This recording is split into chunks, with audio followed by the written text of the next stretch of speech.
영희와 함께하는 슬기로운 출근길 노영희의 출발 새 아침은 청취자 여러분과 함께 만들어갑니다. 짧은 문자 50원, 긴 문자 100원에 유료 문자 샵 0945, 우물정 0945로 문자 보내주시거나 유튜브 보이는 라디오 댓글창, YTN 라디오 어플리케이션 예스를 통해 여러분의 목소리를 들려주세요. FM 94.5MHz YTN 라디오 노영희의 출발 새 아침, 잠시 후 계속됩니다.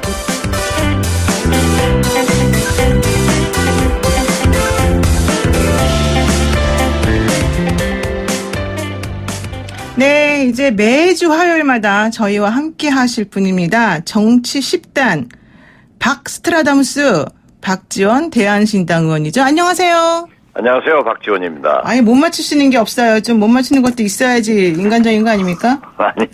다 못 맞췄습니다. 네. 자, 우리 한번 좀 빨리빨리 한번 가보겠습니다. 지금 자유한국당이요.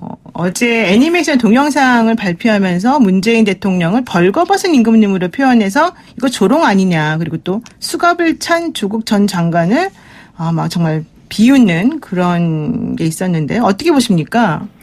아무리 애니메이션이고 풍자극이라고 하지만은 일국의 국가 원수를 대통령을 발가벗긴 사람들. 그러니까 지지도가 안 오르고 역풍을 맞을 겁니다.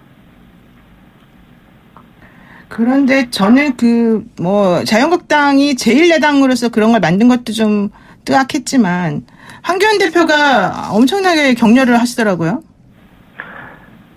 지지도가 안 오르는 것, 그 이유를 거기서 볼 수 있잖아요.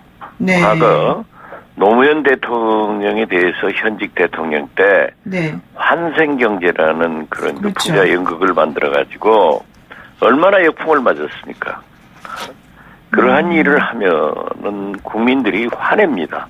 네. 그리고 국민들이 오히려 한국당의 그 행태를 조롱합니다. 네. 그래서 저는 아무리 험한 정치라도 최소한 금도는 지켜야 된다. 그래서 있을 수 없는 일을 하고 있구나. 거기에 황교안 대표까지 인형을 들고 나와서 함께하는 것. 그거 진짜 개그 아니에요? 코미디고? 네, 개그 코미디 나오셨는데 사실 이런 얘기가 있더라고요. 이번에 한국당에서 예를 들면 나경원 원내대표가 이 국회 선진화법 관련해서 불법 행위를 저지른 본인 그 당의 의원들에게 공천 가산점 주겠다라는 얘기 한번 한 거 있고 또 그 조국 전 장관 낙마에 관련돼 있던 의원들에게 표창장 준 것이 있고 그다음에 이번에 이제 황교안 대표가 또 애니메이션 관련해서 칭찬해 준 게 있는데 이것들이 전부 다 각자 나름대로 당에서의 입지를 조금 부각시키기 위해서 전략적으로 하는 거다 이런 얘기가 있던데요. 입지를 부각시키기 위해서 할 일이 고작 그것밖에 안 되니까 네. 문제가 되는 거예요. 네. 그래서 김대중 대통령은 정치인들이 잘하는 것도 중요하지만은 실수를 하지 마라. 네. 그런 말씀을 했습니다. 과연 패스트트랙 아니 그게 불법인데 네네. 불법한 사람들한테 그게 표창장 주고 또 뭐 농협 상품권 50만 원 상품으로 주면서 나중에는 궁색하니까 보좌관들하고 밥 먹으라고 줬다. 네. 이런 게 있을 수 있는 거예요?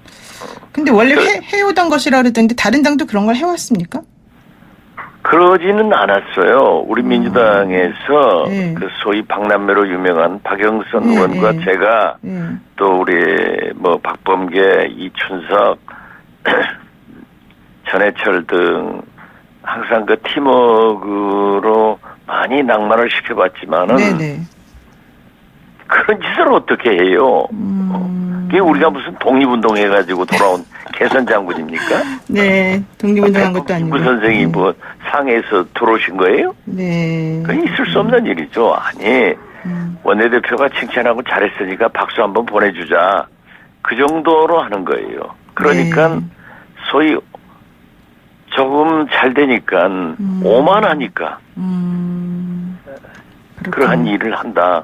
저는 네. 그렇게 봅니다. 네, 좋습니다. 자, 이제 얘기 조금 다른 곳으로 넘어가세요. 오늘 공수처 등 사법 개혁안을 두고 문희상 국회의장이 국회 본회의에 이걸 부의할 것이다. 이런 얘기 나오니까 여야가 극심한 대립을 보이고 있는데요. 어떻게 보십니까? 문희상 의장께서 이미 오래전부터 부의를 하겠다라고 네. 말씀을 했고 또 법적으로 하자가 없기 때문에 저는 부의를 해야 된다. 그렇게 생각합니다. 근데 자유한국당의 나경원 의원은 자동 부의 자체가 불법이다. 말이 안 된다 이러는데요. 자유한국당에서 찬성하는 게 뭐 있어요? 찬성하는 게 없어요. 모든 게 발목만 잡고 네. 광화문으로 나가고 국회는 버리고 그렇기 때문에 거듭 말씀드려서 왜 정경심 교수가 구속되고 조국 장관이 물러갔는데 네. 지지도가 문재인 대통령이 올라가요. 한국당이 올라가야지. 네. 그러니까 그러는 거예요. 좋습니다. 지금 현재 전국이 아까 이제 자유한국당이 찬성한 게 뭐 있냐 이렇게 말씀하셨는데 전체적으로 이렇게 계속해서 대립구도로 가는 거에 원인은 누구에게 있는 겁니까? 그러면 처음부터 우리가 합의된 대로 네. 패스트트랙이 상정됐으니까 이제 국회에서 논의해서 조정안을 합의해가지고 통과시키기로 했잖아요. 네네. 근데 그걸 안 지킨 게 한국당이에요. 그렇기 때문에 자동적으로 지금은 법대로 네. 패스트트랙을 상정해서 부의했기 때문에 상정해서 본회의 표결을 해야 된다. 저는 그렇게 봅니다. 그러니까 나경원 의원처럼 말하면 안 되는 거다 이런 얘기인데 그렇죠. 원래 법사위 엄청 얘기 많이 하셨잖아요. 12년 동안 하셨나요? 그렇죠. 네. 12년 동안 했어요. 법사위 최장수 의원이신데 그 자유한국당 문제 하나만 좀 더 연결해 볼게요. 자유한국당이 법사위에서 5.18 진상규명 관련법을 통과시켜 놓고도 정책위에서는 내년도 예산에서 5.18 진상규명 예산안을 삭감하겠다 이렇게 말했단 말이죠. 이거 무슨 말입니까? 그것이 문제인 겁니다. 지금 현재 황교안 자유한국당에서는 5.18을 박근혜 탄핵을 태블릿 PC를 부인하는 거예요. 인정하지 않는 거기 때문에 네. 역사의식과 시대정신을 망각하고 있는 거란 말이에요. 네. 그래서 다시 도로 네. 박근혜 당이 되겠다고 하는 저 황교안 대표의 저런 일이 네. 어떻게 5.18 특별법 개정안이 우리 최경환 의원이 대표 발의했다가 네. 다시 한국당의 백승주 의원이 발의해서 법사위에서 통과됐고 네. 아마 본회의에서 무사히 통과될 겁니다. 그러면 진상조사위원을 합당한 인물을 추천해서 진상조사를 해야지 네. 그 예산부터 삭감해버리겠다. 진상규명을 하지 않겠다는 그런 의지를 나타내는 거예요. 이 한국당에서 왜 진상조사를 이렇게 하기 싫어할까요? 그건 아마 원죄가 있겠죠. 원죄요? 예. 무슨 원죄요? 5.18 주동자들의 후예들 아니에요. 5.18 주동자들의 후예다, 한국당이. 그렇지 않습니까? 전두환, 노태우. 네. 네. 그리고 최근에 국정감사에서 제가 밝혀냈습니다마는 네. 당시 보안사에서 제작된 13개의 사진첩이 있어요. 사진첩. 지금 현재, 네. 지금 현재 제보 받은 바에 의하면은 네. 비디오 테이프도 군이 보관하고 있다. 라고 하는데 이것을 이 사진첩 최소한 13개는 국방부 장관이 인정을 했어요. 네네. 비디오 테이프는 아직 확인을 못하고 있습니다. 그렇지만은 이러한 것을 진상조사위원회가 구성되면 넘겨서 공개하자. 네. 이렇게 됐는데 제가 추궁을 해서 진상조사위원회가 지금 어려우니까 이 사진첩을 공개해라. 네. 그렇게 요구해서 국방부 장관도 긍정적으로 검토를 하겠다. 이렇게 얘기를 했습니다.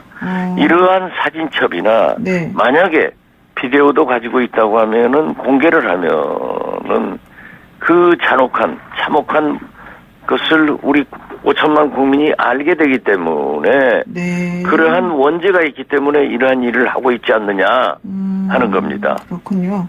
네, 그리고 예산 사건만 하더라도 네네. 제가 들으니까 지금 해양경찰청 경비정 수리가 전혀 못하고 있습니다. 네. 그래서 목포에 정비창을 확정했는데 그걸 뭐 중소조선이 어려우니까 거기에다 하청을 줘서 하자 하고 삭감하겠다고 얘기를 한다는데 네. 과연 그게 해경 정비창이나 해군 함정은 특수한 군사 비밀과 해경 비밀 여러 가지가 갖춰야 됩니다. 그렇기 때문에 지금 현재 부산에도 해경 다대포 정비창이 있고 네. 목포에도 만들려고 하는 것을 또 삭감하겠다. 이것은 호남 예산을 삭감하겠다 하는 전초전으로 보이는 거예요. 아, 이래서는 안 되죠. 네. 예. 지금 다른 얘기입니다만은 도대체 의원님은 어디서 이렇게 제보를 받으십니까? 지난번 조국 전 장관 따님 표창장도 그렇고 제보가 엄청나게 정확한 것 같은데. 전 뭐 그냥 봤습니다. 그걸 말씀드리면은 제가 네. 어렵죠. 네. 영업 비밀이시군요. 네. 그 하나만 좀 여쭙겠습니다. 지금 그 바른미래당의 갈등이 이제 심각한 상황인데요. 그 문병호 최고위원이 당권파로 분류됐었는데 오히려 이틀 전에 탈당을 선언하면서 손학규 체제가 흔들리고 있다. 이거 어떻게 보십니까? 이게 바른미래당의 호남권 의원하고 합쳐지는 전초전입니까? 글쎄요, 뭐 그러한 것은 제가 예측하기는 어렵고요. 네네. 저는 그래도 이만큼 성장시킬 손학규 대표 정치권에서 참 훌륭한 인물인데 제가 이런 꼴 보지 말고 빨리 해라. 근데 제가 예측한 대로 험한 꼴 보고 있지 않습니까? 네. 말들을 안 제가 들으시네요. 네. 거기다 대고 뭐라고 얘기하겠어요. 특히 손학규 대표한테. 아, 예. 그러면 기다리면은 좋은 소식이 있을 수도 있겠네요. 뭐 기다려봐야죠. 네, 예. 좋습니다. 마지막 질문 하나만 할게요. 이낙연 국무총리가 어제 최장수 총리로 기록이 됐는데요. 이낙연 총리 어떻게 보세요? 좋아하세요? 훌륭하죠. 예. 잘하죠. 잘해요? 예. 아주 훌륭하게. 뭘 잘하신다는 거예요? 우리나라는 국무총리가 뭐 특별하게 막 뭐 잘하고 이런 건 없지 않습니까? 대통령 중심주의라? 본래 국무총리라는 게 그런 자리입니다. 네. 대통령의 국정을 내각과 국민들에게 잘 전파해서 네. 조정하고 해나가야 되는데 네. 우리는 국무총리의 역할을 대통령 역할로 착각하고 요구하는 경우가 있어요. 네. 그러나 참 이낙연 총리는 잘 중재를 해서 비교적 잘하고 있다. 저는 그렇게 평가를 하고 그렇기 때문에 국민들이 차기 대통령 후보 1등으로 지금 점지하고 있지 않습니까? 부담을 하겠어요? 우리 정치식단 박지원 의원님도 국무총리는 못하셨잖아요. 못했습니다. 하고 싶으셨죠? 시켜줄래요? 그런데 저는 네. 내년 4월 목포 총선에서 승리하는 것을 목표로 하고 있습니다. 목포 총선 승리. 소박하십니다. 그동안에 맨날 승리하셨는데. 자, 그런데요. 여권에서는 이낙연 총리에 대해서 역할론을 지금 들고 나오고 있고, 특히 당에 어떤 기여를 해야 된다. 그리고 또 이낙연 총리는 계속 대권주자, 뭐, 이렇게 설문 같은 거 해보면 맨날 1등 나오잖아요. 어떤 역할을 해야 됩니까? 어제는 조화롭게 결정할 거라고 하셨는데. 본인도 네. 충분하게 총리를 했기 때문에 당으로 돌아와서 내년 또 총선에 기여하고 싶은 생각이 있을 거예요. 그렇지만 지금 현재 우리 정국이 또 대통령으로서 이낙연 총리를 더 지키고 싶을 거예요. 네. 만약 총리를 새로운 분으로 임명한다고 하면은 인사청문회 소용돌이와 네. 국회 인준 여부를 두고 또 한 번 정치 국회에다 불타는 국회에다 기름 끼얹는 꼴이 될 거예요. 그래서 저는 이낙연 총리도 나와서 총선의 역할을 하고 싶어 하지만은 네. 아마 12월 예산 통과될 때까지는 최소한 개각은 없고 이낙연 총리가 그대로 유임할 것이다. 네. 저는 그렇게 봅니다. 예산 통과할 때까지는 유임할 것이다. 그 이후에는 네. 조화롭게 결정할 것이다. 이거죠? 네네. 예, 박스트라다머스 또 맞는지 한번 보겠습니다. 네, 오늘 말씀 여기까지 듣겠습니다. 고맙습니다. 네, 감사합니다. 네, 지금까지 박지원 대한신당 의원이었습니다.